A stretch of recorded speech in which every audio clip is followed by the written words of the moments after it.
গ্রাফির দড়িটা ছিঁড়ে গেছে। এখন আমার ওই বোর্ডেও গ্রাফি নাই, এই বোর্ডে দড়িও ছিঁড়ে গেছে, কি করতে পারি? পরে বোর্ড ছাড়িয়ে দিয়ে আমি খালে গেলাম, যে গ্রাফি আনবো আর দড়ি আনবো। সেইখান থেকে আস্তে আস্তে দেখি যে বোর্ড চরে উঠে গেছে। আসার পর বোর্ড যখন এইখানে রইলে আমি তরের খাড়াই রইলাম, কিছুক্ষণ পর দেখি যে একজন লাশ ফুস করে বাইরিস, বাইরিয়ে তুবানে পিড়িয়ে তো 15 দিন আগে বন্যা হয়েছিল। হ্যাঁ, ওই বন্যার হিসেবে সন্ধান পাইছি কালকে বিকেলে, আজকে বোট আইছে, তারপর আমার সকালে আইছে।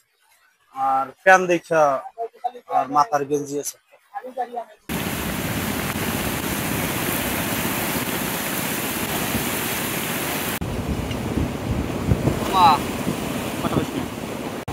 ফুটেজ ওর ফোনে তো এমনি নেই, যাই গ্যাস না ফুটেজ